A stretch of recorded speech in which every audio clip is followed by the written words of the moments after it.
Producers are lying to you when they say music theory isn't important, especially when this video will teach you everything you need to know in just a few minutes. Here's the C major scale, which sounds happy, and here's the C minor scale, which sounds sad. You can shift your scale up and down notes, and the root will be the key. Here's C sharp, D, D sharp, etc. The difference is the tonal center. Major scales have relative minor keys. By shifting this down to A minor, we can see that this is the relative key of C major. As you can see, all of the notes are the same. The difference is the tonal center. C for major and A for minor. Well, what is the tonal center, you may ask? It's the specific key around which a musical piece revolves. Here's a little secret. In 99% of cases, it's the root note or the first chord of your progression. If we start with A minor, it sounds sad.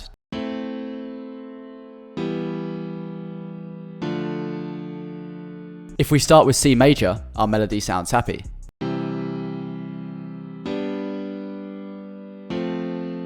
Even though we're using scales with exactly the same notes in. Now you may be thinking, well, there's more notes than just A and C in the scale. So what happens if D or F are our tonal center, for example? Great question. Major and minor are just 2 of the 7 modes. In this case, with C major, the other modes are D Dorian, E Phrygian, F Lydian, G Mixolydian, A Aeolian, which we call minor, and B Locrian. All of these modes have various different moods which you can use for your melodies. Now let's dive deeper into these modes and how they affect the mood of your music. For Dorian, it has a jazzy, somewhat mysterious vibe to it. An example of this is Scarborough Fair by Simon and Garfunkel. It has this kind of haunting and intriguing vibe to it. Phrygian. This has a very kind of Spanish or Middle Eastern sound. A good example of this is like traditional flamenco music, which often uses this Phrygian mode. Lydian. It sounds kind of dreamy. It's often used in cinematic music. An example of this is Flying by the Beatles, which has a kind of uplifting and ethereal quality to it. Mixolydian. This has a bluesy kind of rock and roll feel to it. An example of a song using this mode would be Sweet Home Alabama. Now Aeolian, which we call in natural minor. As we said earlier, this is kind of dark and sad. And Locrian. This is a weird one. It's kind of the odd one out almost. It's a diminished scale and sounds dissonant and unstable, and is used in metal and intense genres. When I say Locrian's the odd one out, I'll explain to you why this is. Creating chords for a chord progression involves placing the root, skipping a note in the scale, adding a note, which is called the third, skipping a note, and adding another note, which is called the fifth. This is an example of a triad chord. I could then add the 7th to make this a major 7th chord, but let's keep this simple as a triad chord. If we repeat this for every single chord in the scale, these are the chords that we'll have. When we're using a major scale, or any of the modes that we just spoke about of the major scale, we will have only major or minor chords, but there's one other chord, a diminished chord, which is where I'm going to explain why Locrian's the odd mode out. A major chord looks like this. A minor chord looks like this. If I shift this down, you can see that the middle note is 4 semitones above the root note for the major chord, but it's only 3 semitones above the root note for the minor chord. So now we know we've got the C major chord, the D minor chord. This would be an E minor chord because the third is only 3 semitones above the root. This would be an F major chord because the third is 4 semitones above the root. This would be a G major chord, an A minor chord. With all of these chords, we have either major or minor chords. What you'll notice with this last chord, the B diminished chord, is that yes, the middle note is only 3 semitones above the root note, but this top note is only 3 semitones above the middle note. So it's not a major or a minor chord. If we compare this to the A minor chord next to it by shifting this down, you can see that this top note is a semitone lower. And if we delete this and compare this to the major chord next to it, we can see that both the middle note and the top note are also a semitone lower than in the major chord. So if you're using the Locrian mode, which makes it sound almost unstable, which is why this chord is typically missed out of a lot of progressions. Or, unless I said earlier, you're playing metal or an intense type of music. So how do we apply these modes in music production? Well, let's experiment with a simple chord progression. Let's take a C major chord,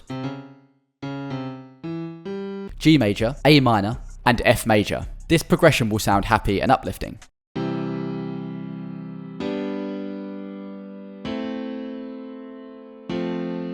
We'll also do something which is called an inversion, which is where we move some of these notes up and down octaves. As you can see, this C major chord here is significantly lower pitched than this G major chord. So what we can do is shift these notes down an octave. We could do the same for the A minor chord and also for the F major chord. In practice, this is typically how you would hear this chord progression played.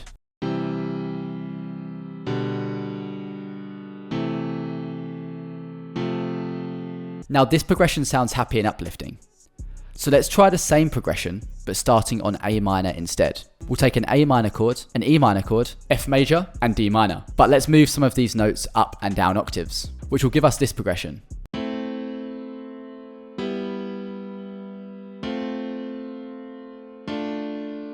Notice how the mood shifts to something more somber, even though we're still using the same notes. I'm now going to show you how different modes will completely affect how a beat sounds. In this example, I'll be using a drill beat that I recently cooked up. Here I have this chord progression, which uses the G sharp minor scale. Here's how it sounds in the context of the entire beat.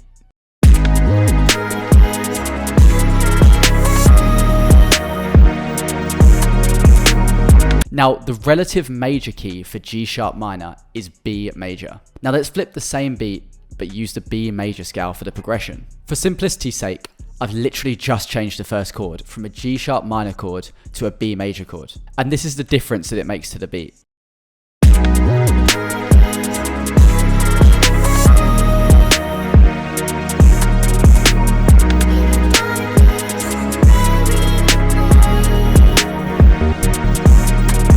Notice how that first chord sounds completely out of place. And the reason for this is that we're trying to create a dark drill vibe, but we're starting our chord progression with a happy B major chord. Nothing in this beat is out of key or wrong. It's just simply that the B major chord does not fit the vibe. So now that we've got this knowledge down, let's talk about how to write top lines or lead melodies over our chord progressions. A good top line can transform a good track into a great one, making it memorable and engaging. Think about songs like Levels by Avicii. The top line completely stands out. So let's take our earlier example of a C major chord progression. We've now got the chord progression and we're going to add some bass notes. Simply copy the root note and paste this down an octave. Now let's revoice the chords as we did earlier. And here's our chord progression.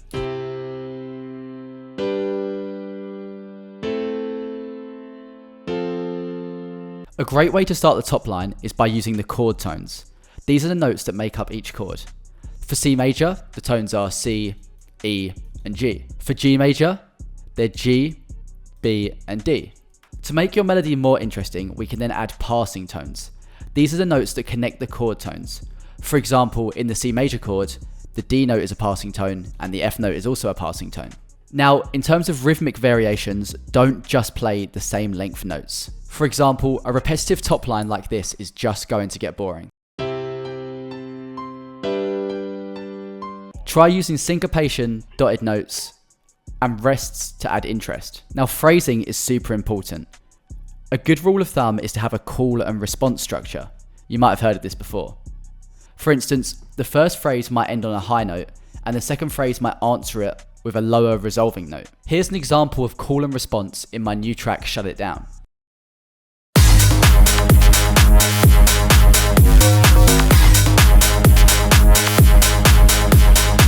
As you can see, we have this section here, which is the call.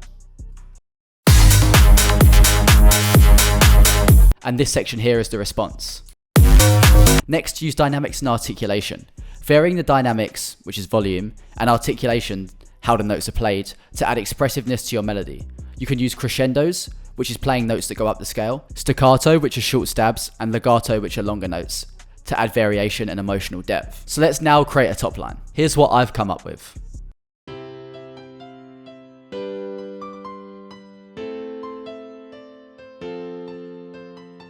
Of course, you can then use different sounds and experiment with this.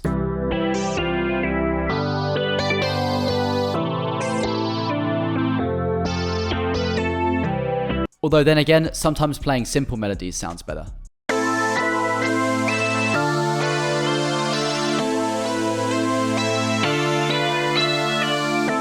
So there you have it, a pretty quick and simple dive into the world of music theory and how it can transform your music. Don't let anyone tell you that music theory isn't important, because it's the foundation upon which great music is built. Experiment with these different modes and melody writing techniques, and these concepts will help elevate your music production. And thanks for watching. If you found this video helpful, be sure to like, comment, and subscribe for more music production tips and tutorials. See you guys in the next video.